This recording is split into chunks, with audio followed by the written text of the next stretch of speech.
Hey everybody, this is Ryan McClanahan with historythroughcards.com. Hope you're all doing well, better than I am. So it's been a while since I've actually done a video, and that's because last week I woke up sounding a lot like the dime store version of Isaac Hayes, and it was just a no-go as far as videos were concerned. I actually did a couple of videos prior to me going to the Shriner show. I didn't get to finish those just because of what happened. I'm on the mend. It was a little touch and go there for a while. I did spend some time in the hospital getting my lungs checked out, and so it's going to be another maybe 6 weeks or so before I am 100%. I'd say I'm like 80% at this point. Anyway, today, what I thought I would do is share with you a card that I picked up at the Shriner show of a player that I thought he's just got an absolutely amazing story, and that is Joe Gedeon. And this is a 1916 M101, and I'll show you the back of it. But before I do that, you see right here it says, where is it? It says A. So the dealer thought that this was authentic, and that's not exactly correct. So what I did when I got back home was I checked the dimensions with another card. So this card, for example, this is actually from the Lionel Carter collection, and it is actually a fair 1.5, and which is kind of unusual, to tell you the truth, because Lionel Carter, his collection was really pristine, near mint, right? So what would a card like this be doing in his collection? And all I can think of is that this card belonged to John D. Wagner, another pioneer, and he actually gave Lionel Carter a shoebox filled with tobacco cards and these kind of cards here that uh, Lionel Carter didn't have previously in his collection. It was more like a thank you for your wartime service. And I've spoken a lot about Lionel Carter and his military service over in the Pacific Theater during World War II.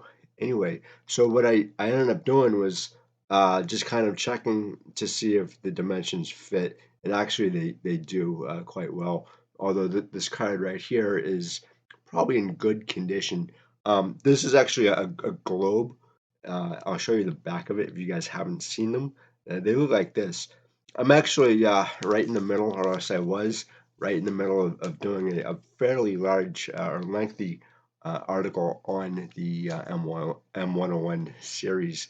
It's absolutely fascinating, and at some point I'll get that finished when I'm much better. Anyway, so the back of this card actually is this. Whoop, is it? Yeah.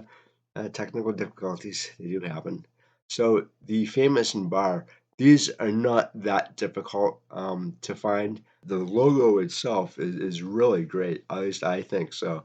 They did a very good job, and they look like $1 million, to tell you the truth. But today, I wanted to discuss this gentleman and his career, and he really is, I think, kind of known as the ninth Black Sox. And he wasn't on the Black Sox during 1919 World Series, but he did play a part in that, and it is really interesting. He, at this moment in time in 1916, he's a second baseman for the New York Yankees, and he was an above average fielder, which is why he was kind of missed. And so I am going to get to this today, and I think I'd love to get your take on the case of Joe Gideon here, and perhaps even the 1919 World Series. I'll tell you a little bit more about this after I read these articles, and I was kind of astounded, to tell you the truth, after I uh, kind of dived into this story. I knew who Joe Gideon was for quite some time, and no one really has talked much about him. They've spoken more about the actual 8 participants of the fix in 1919. I think Buck Weaver should be absolved of any wrongdoing. And I'll do a video specifically on him and why I think that he was an unwilling participant, but there wasn't a whole lot that he could have done. And I'll get into why that was the case. So with these articles, I think you're going to find them very interesting. So let's get on to this. This is from the Sacramento Bee, Sacramento, California, February 7th, 1916. Joe Gedeon underage when he signed with the Washington Club. In the affidavit Joe Gedeon filed with Ban Johnson, he stated that he was not of age when he signed his contract with Washington and that for this reason his contract with manager Griffith was not legal, according to Ed Carrillo of the Washington Star. The Star says Gedeon is believed now to be 22 years old, and, according to this reckoning, he was not of age when Griffith picked him up. That's where Gedeon got the advice that he was at liberty to sign with the feds and file an affidavit to the effect that he was not of age is not known, but it is safe to guess that it is not his own idea. So that may not sound very important at first. However, take this into consideration a little bit. These are young ball players. Joe Gedeon says that he was 22 years old. In fact, what he was probably 21 at the time, or even 20. What he did was he shaved off or he added time to his age. And I'm not entirely sure why he did that. Maybe because he wanted other people to think that he was more skilled than he was and had more of a ball playing background. We're not entirely sure why he did that. Usually, though, if you look at sports cards or baseball cards from the 1940s and 1950s, what you're seeing on the back where it says that the date of birth of these players, especially your 1941 play ball, is that they would subtract like a year or two off of their actual date of birth. So, for instance, Dom DiMaggio, it says 1918, but he was born in 1917, and so on and so on. So this was actually happening in the 1940s and 50s and maybe even the 1960s to make them appear younger. Why he decided to want to appear older is really kind of anyone's guess. If he says that he signed a contract illegally because he was underage, that could be a pretty big problem even in the dead ball era.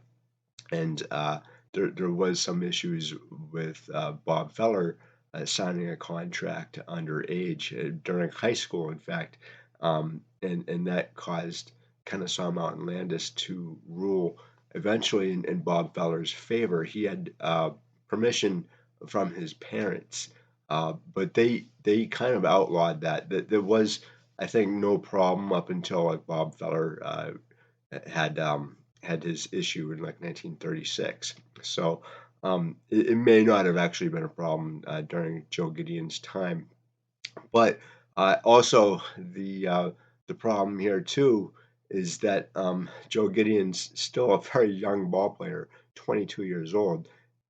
It's not unheard of that business is going to take advantage of people who they're not into the business world. They don't really know a whole lot about how business works, so they can be taken advantage of. And that also could have been the case with Joe Gedeon here too. I think it is actually. And you're going to see in this upcoming article that there are issues too, because he's surrounding himself with people he probably shouldn't be listening to. But this article is going to explain some of this going forward. It's going to kind of like cement everything. It's going to put everything in place eventually for what happens to Joe Gedeon. This is from the Morning Star, June 30th, 1914, Washington, D.C. Griffith protests forfeited game on violation of rule.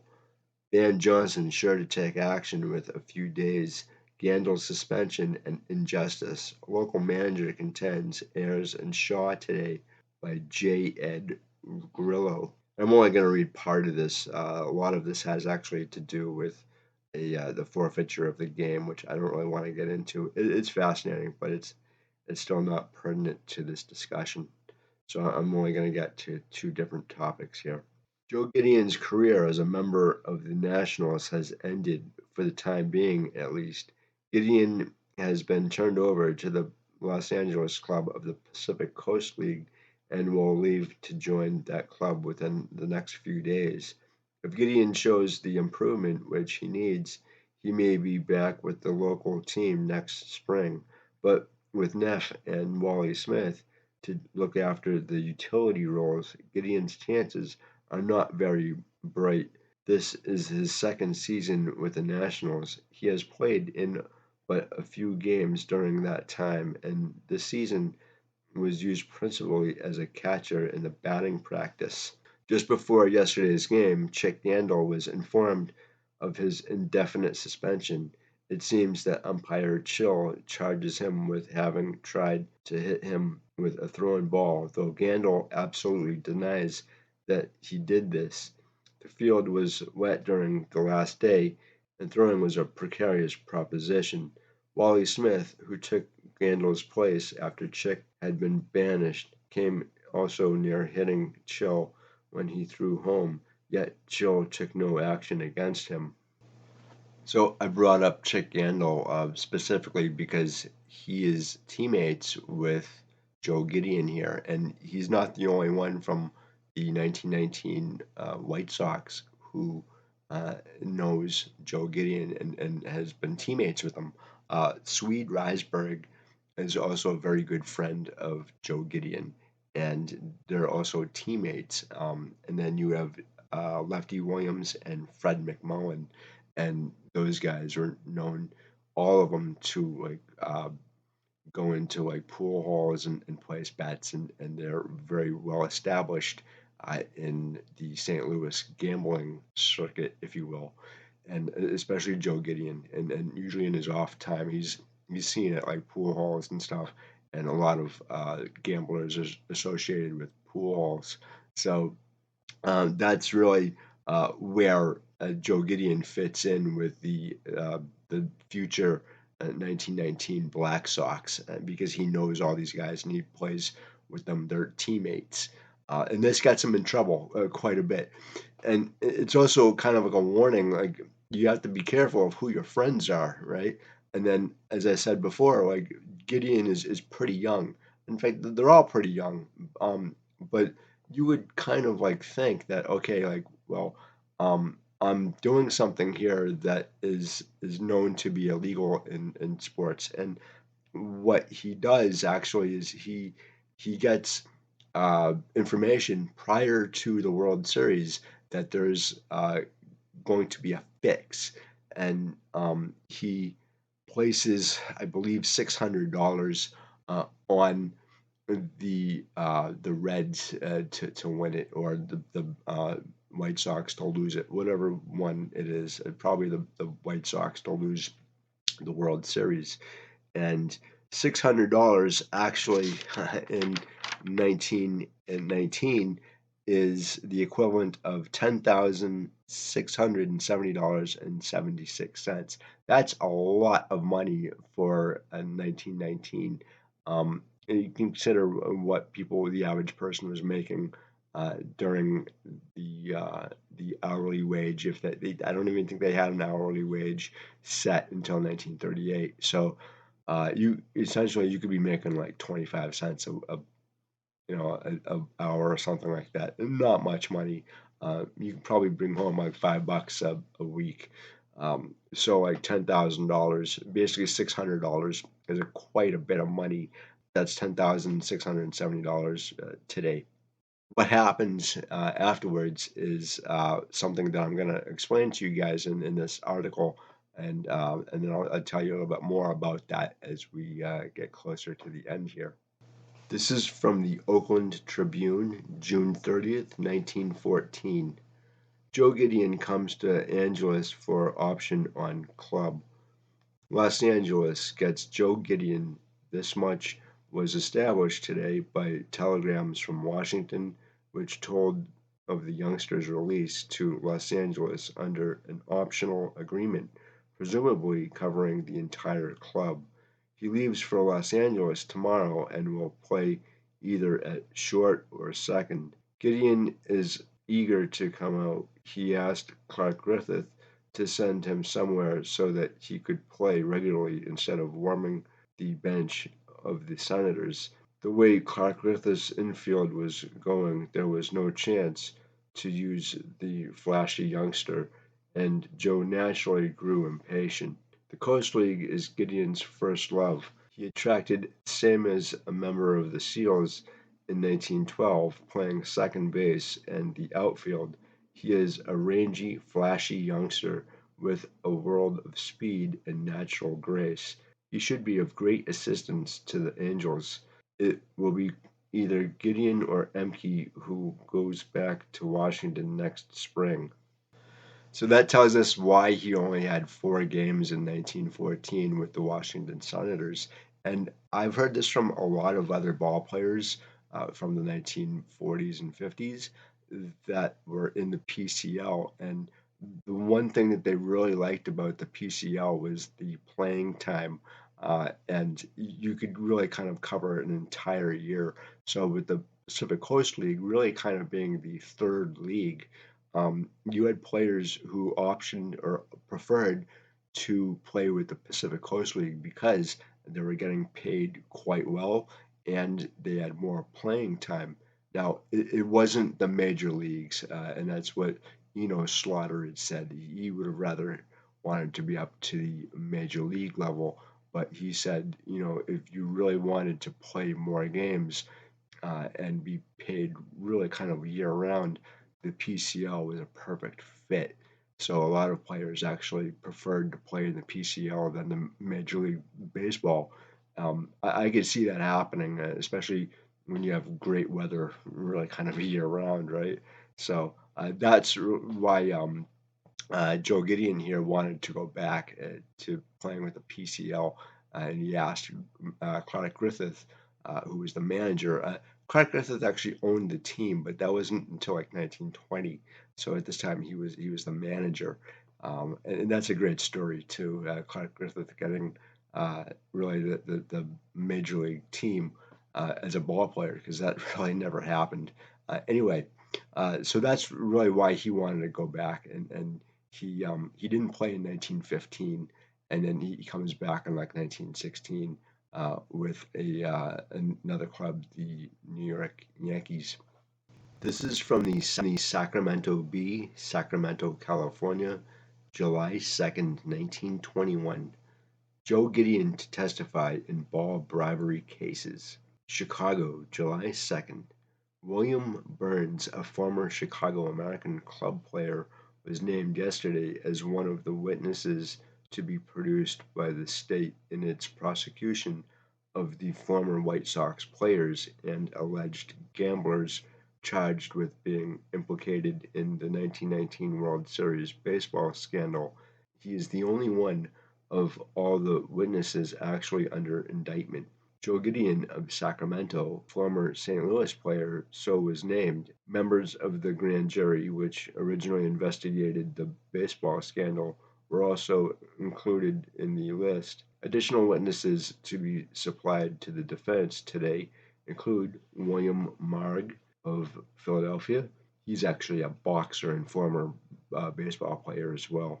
Said to be associated with Eastern gamblers, John Zays, official of the Chicago National League baseball team, Joe Gedeon, former St. Louis player, Harry Grabner, secretary of the White Sox, Alfred Australian, a Chicago attorney, Hartley Ripolge, former assistant state's attorney, William Donovan, a St. Louis baseball fan, James Curlisenberry, and Ring Lardner, sports writers, and the members of the grand jury which originally investigated the charges that the 1919 World Series was thrown. This is from the Omaha Evening Bee, November 4th, 1921. Judge Landis places Joe Gedeon, former infielder of the St. Louis Americans, on ineligible list. Chicago, November 3rd. An echo of the baseball scandal of 1919 was sounded tonight by the placing on the ineligible list of Joe Gedeon, former infielder of the St. Louis American League Club, by Judge Landis, Commissioner of Baseball. The action came on the heels of a telegram from William McCarthy, president of the Pacific Coast League, who wired Judge Landis inquiring about the status of Gedeon, who was scheduled to participate in a game on the coast November 11th, in which Coast League players were to take part. Mr. McCarthy, desiring to protect his players, asked the judge for a ruling. Judge Landis sent a brief telegram to President McCarthy tonight in which he told him to advise his players not to participate in any games in which Gedeon appeared, as he had placed him on the ineligible list. Under the rules, players in organized baseball who participate in games with members who are ineligible places themselves in the same status. Gedeon was given his unconditional release by the St. Louis Americans shortly after he had appealed before. Gedeon was given his unconditional release by the St. Louis Americans shortly after he had appeared before the Cook County grand jury and told his story about the alleged throwing of the World Series of 1919 White Sox to the Cincinnati Nationals. Gedeon did not play organized baseball last season. So when Joe Gedeon was traded to the St. Louis Browns in January of 1918, he had a 213 batting average that year.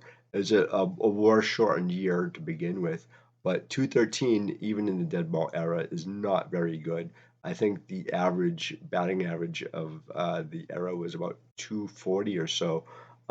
So he actually, in 123 games, though, he led the American League second baseman in assists, total chances, and fielding percentage. So he was really kind of there not for his bat, but for his defensive capabilities. Very, very good defensive ball player, and above average to what everybody else was doing in the American League at second base that year. And actually, in fact, I think during his career, he was an above average ball player for fielding. However, what was he doing in Chicago is uh, not really debated. I think we all kind of know that who his friends were: Swede Risberg, Lefty Williams, Chick Gandil, Fred McMullen, who I think was a utility player at that point. Lefty Williams was a pitcher. Chick Gandil, obviously, um, he was, I want to say he was a third baseman, but I could be wrong about that. I'm not always correct, so you guys can correct me in the comment section below what position Chick Yandel played. Swede Risberg, I'm not entirely sure. These things get a little confusing after a while. Anyway, so after the season ended in 1919, Gedeon actually he sticks around in St. Louis, and he ends up in Cincinnati, and then he's in Chicago to see the World Series with his uh, friends' invitations. So at some point in time, Gedeon gets like he gets really either self conscious or he knows that he's done something terrible to his career, and Charles Comiskey offers a $10,000 reward for any information that can um, help solve this crime. So Gedeon goes to Charles Comiskey and he tells him everything. And Comiskey really, he's like, "Oh, I don't believe you." Comiskey probably already had that information anyway. So, he kind of dismissed Gideon's, you know, his information, and he doesn't pay him $10,000 either. That's the one thing that, Charles Comiskey is really kind of famous for is balking on his word, if you will. You know, acting in bad faith. That's really where Gideon gets in a lot of trouble with either Ban Johnson, and especially with Commissioner Landis. And I don't know what kind of promises Landis had. I don't know if there was any kind of like discussions between Landis and Gedeon. Landis did talk to Buck Weaver, and this is something separate, but Buck Weaver asked for an independent counsel that was never provided to him. So that's actually a huge problem, and that's one of the reasons why I say these guys are really young, and they I hate to say that they're not intelligent, because they very well could be intelligent, but they certainly, when you're in your 20s, you think you know everything, obviously, or and you definitely don't. And these guys are obviously given really bad advice, or they're being told things by upper management, say like Comiskey or Judge Landis or Ban Johnson, that are clearly not true. If a lawyer actually stepped in, uh, he probably could, a good, decent lawyer probably could have turned at least some of this back on management, especially Charles Comiskey, who I feel should have been banned from baseball for his participation in this. He is not clean, by the way, Charles Comiskey. He was a gambler himself. He almost lost his stadium and his assets for gambling, and so he should have been banned from baseball. I probably at this point would say also that these guys all had lifetime bans. Well, whose life? My life or theirs? Because these guys have been dead for, I think the last one died in like 1969, and that was Eddie Seacott, right? So like they've been dead for a lot longer than I've been alive, and I don't think it's very fair to have someone who's banned for life, who's dead, not be reinstated. You don't really have to reinstate these guys. I understand that. The only one I probably would reinstate is Buck Weaver. Gideon, he was trying to make a buck. I understand that. I'm not gonna get in the way of anyone trying to make a dollar, an innocent dollar here. His dollar probably was not innocent, but at the same time too, he did profit off of information on the games, and so that's why they banned him. I'm fairly certain. Not going to Comiskey, although what he did go to Comiskey, Comiskey backtracked on his promise to give him $10,000 for information, and again, because Comiskey is Comiskey, he didn't pay him, and a lot of people say that Charles Comiskey got out of paying Eddie Seacott a $10,000 bonus if he won a 30-game season, and this actually isn't exactly true. A lot of people say too that Charles Comiskey was a notorious penny pincher. He may have been in certain aspects. He also had one of the highest payrolls in the American League as well, and he paid these players very well. The problem with the White Sox in 1917 and 1919 especially was that they were a very fractious club. And I'm not entirely sure. I think in the case of the Red Sox, for example, this club was very fractious because it was religious. So you had Catholics and Protestants, right? And so that was a problem with the Boston Red Sox. But with the Chicago White Sox, you actually had college-educated ball players who were against the blue collar working ball players such as Eddie Seacott and the guys who were on the quote unquote Black Sox, the guys who really kind of like threw the games. And so that's really I think one of the biggest reasons why you had a fix in 1919. It's not the only fix that we've had at the time either.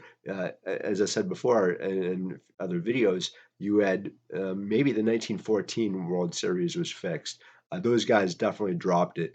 The Athletics versus the Braves, and the Braves came back from, I believe, like a 17 or an 18 comeback. Actually, I think it was like 30 games. It was huge. Whatever the amount of games was, they came back and they won it against the Philadelphia Athletics, and the Athletics were just an amazing team that year, and they should have been because Connie Mack spent like 100 grand on that team or over that, and so and Connie Mack had later said that while he didn't really have evidence that the team purposefully dropped games, he said that it looked like it at the time because they were one of the highest paid ball clubs in the American League. So there wouldn't have been any reason to not suspect that they were dropping games.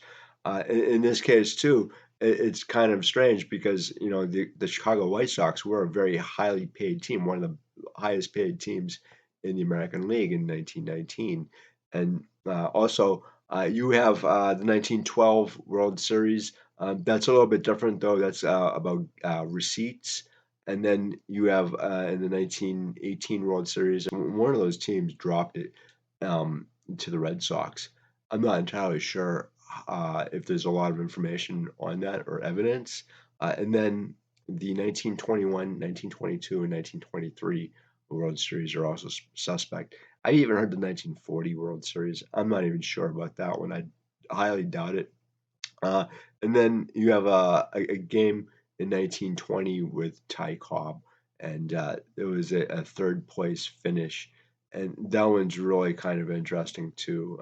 And it didn't really make a whole lot of sense why you would intentionally drop games. But as it was said, I think who was it? It was one of the pitchers, Dutch Leonard. He had a real bad time with his manager, which is Ty Cobb, and Dutch Leonard was bounced from the club, so he was trying to get back at Ty Cobb and said that Ty Cobb and Smokey Joe Wood were fixing games as well as Tris Speaker, and so those guys.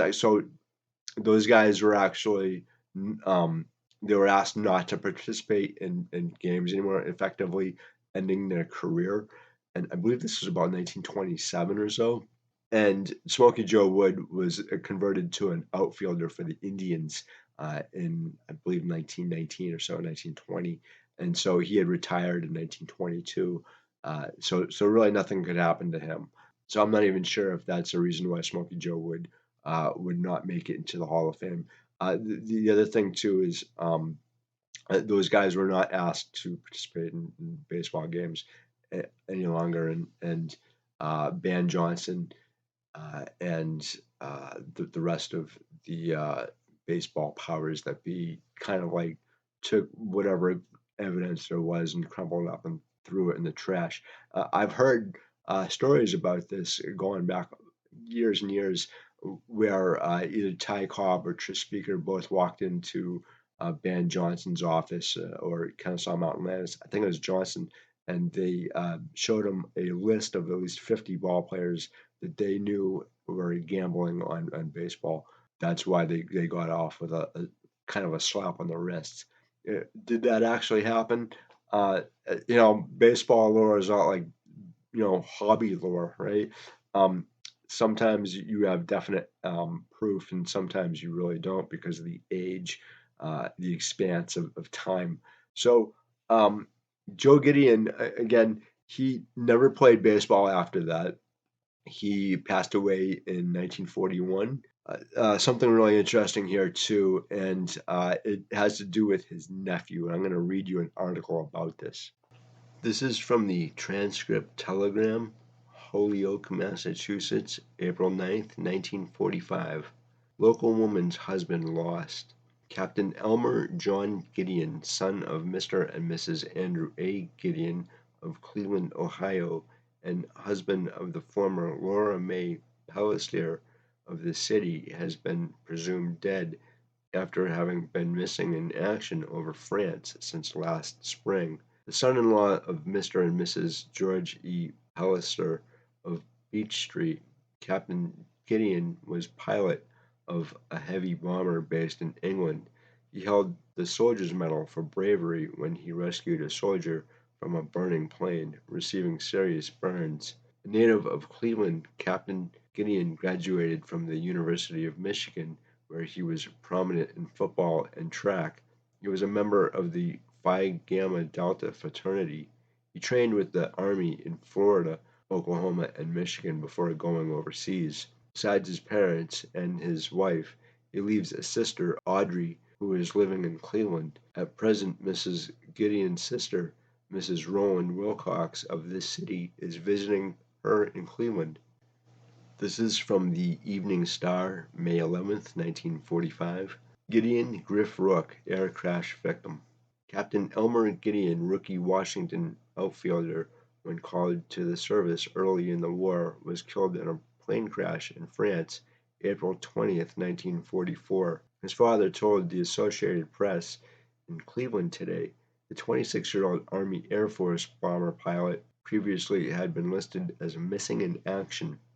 Gedeon, a tall, rangy athlete, had a brilliant sports career at the University of Michigan, distinguishing himself particularly in track. His speed and hitting power stamped him as one of the most promising major league prospects when he came up with the Nationals.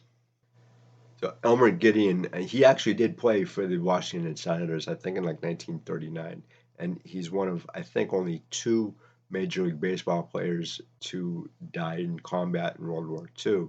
You have a lot of guys from the minor leagues who have passed away from their service in World War II, and a lot of players from the NFL, and I think even the National Hockey League as well.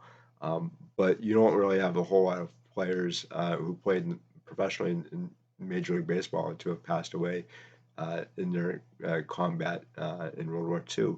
And anytime you go up in an airplane, you're kind of like pressing your luck, especially in a B-52. My grandfather was a bombardier on a B-52 over in France during World War II, and I got to go up into one of these things and just kind of scope out the situation.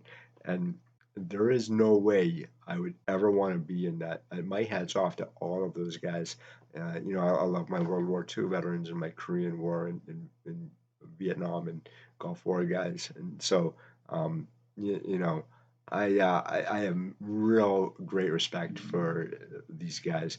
I know there's going to be a TV series coming up shortly called Masters of the Sky, and they deal with the Eighth Air Force, who had a greater casualty list than the Marine Corps during World War II, and it just kind of shows you how dangerous uh, these things were, and so my hat's off to them. And anyway, getting back to Joe Gedeon here, I kind of wonder had Joe Gedeon actually had a chance for a lawyer and to present his case, whether or not things would change for him.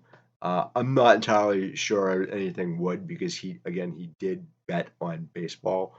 Charles Comiskey also bet, and he was one of the I think maybe one of the reasons why these guys actually ended up gambling on their club to lose. They caused their situation.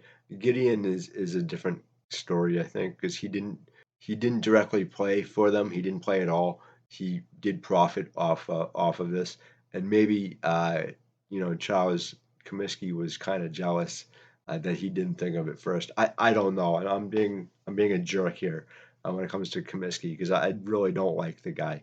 He is someone I think should be banned from baseball, but he's in the Hall of Fame.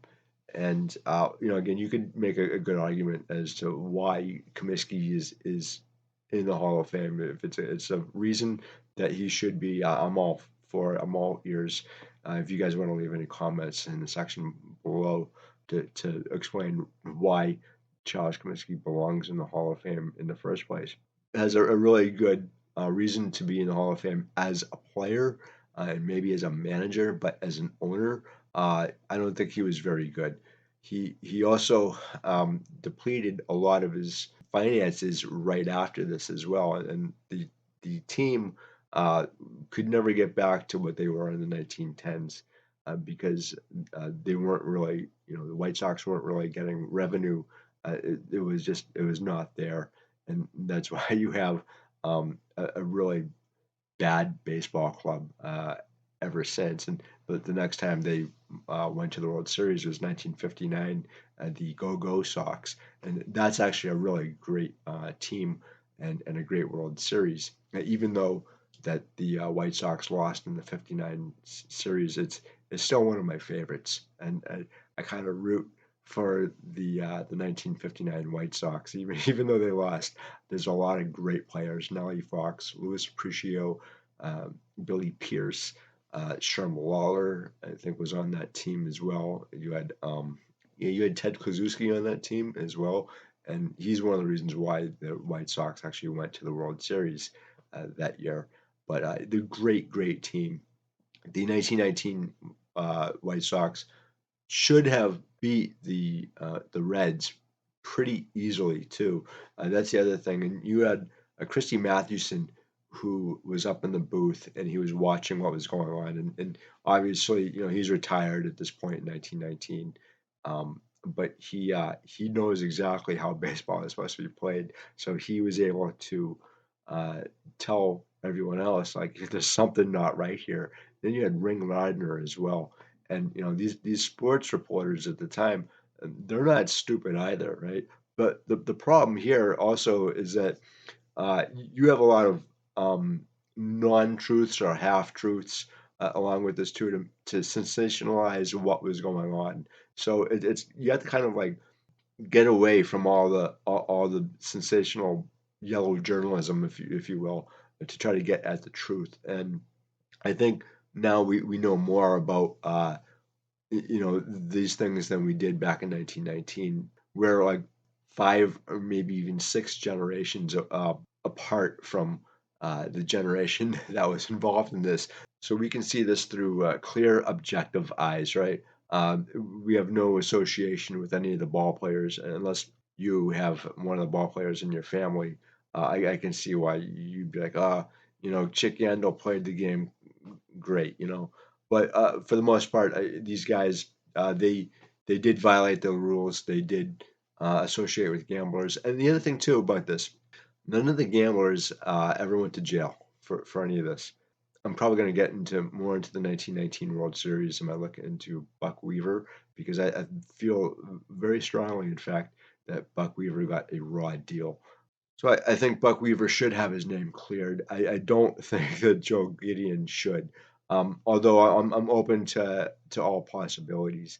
But I think Joe Gideon, he knew what he was doing as far as making money going to gamblers because he was associated with gamblers prior to the 1919 World Series, and he got information that would gain him more money at the time, and then that's what he did. He got $10,000 in today's money. So had Joe Gideon actually continued playing with the St. Louis Browns, who dropped him because of his testimony and his participation in this, had he actually not done any of this and stayed with the St. Louis Browns, the Browns probably would have won the 1922 American League pennant. They lost to the Yankees by one game, but you never know. I mean, it would have been really interesting to see what happened. The Browns in 1922, it's really interesting. It's the year that Buck Barker got into collecting baseball cards because he was also a St. Louis fan, and he got into card collecting because of the St. Louis Browns had a phenomenal year that year, and it's extremely unusual for the Browns. They usually were in the cellar in the American League with the Red Sox in like the 1920s, and the Red Sox were like just god awful. And then you had the Washington Senators as well. So you had a really bad bunch of ball clubs there in the 1920s and 30s. And the other thing too with this card is on the back here. It's obviously I showed it to you before. Here we go. I showed it to you before, but famous in bar is St. Louis, right? And he's really known for being a St. Louis ball player, and that's where all the problems started for him was in St. Louis and then in Cincinnati as well. So I thought that was really interesting, and it's again, it's not the world's greatest looking card. It's off center. And again, the dealer thought that this card was authentic, and I measured it up, and it's not authentic. It's a untrimmed card. It just for whatever reason he thought. I don't know. Um, but it's got all the right dimensions there. It's a good card. It's graded good. I would say so. But again, this is a card, I think, that 90% of collectors would probably pass on, because they would like, who's Joe Gedeon? And that's reasonable. Um, a lot of collectors, including myself, have passed on cards or just kind of glossed over them like a glazed donut, because they don't know who the player is. And again, it's 1916. There's nothing here that says it's 1916, by the way, but it is. And then, $60. Some collector would be like, I'm not going to pay $60 for somebody I don't know. And that's also reasonable as well. But I came across this card, and I was like, hey, I know that ball player. And that's why I picked up the card. I've never actually seen this card before. I've never seen it at all. I've seen it through the internet, but I've never seen it in person. So this is one of the things that I love about going to shows, is that you never know what you're going to find. So, guys, thank you so much for stopping by. I greatly appreciate it. I thank you for putting up with my illness, if you will. Maybe a few more weeks or so, I should be fine. I needed to get some more videos out there for you guys. Obviously, Joe Gideon paid the price. It doesn't appear that he went back to try to sue Major League Baseball. He could have. I'm just not aware of it. And the other thing I'm not aware of too is what he said on the stand. Um, I didn't find any transcripts. I think there are transcripts, um, but I haven't seen any, so I don't know exactly what he said.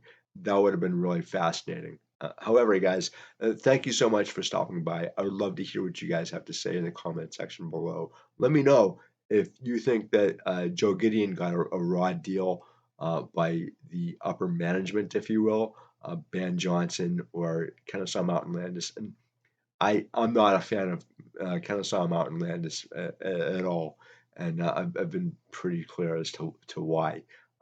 However, if you guys think that the correct action was taken or not, I'd love to hear about that too. So, guys, again, thank you so much, and I will talk to you in the next one. Have a good one. Bye.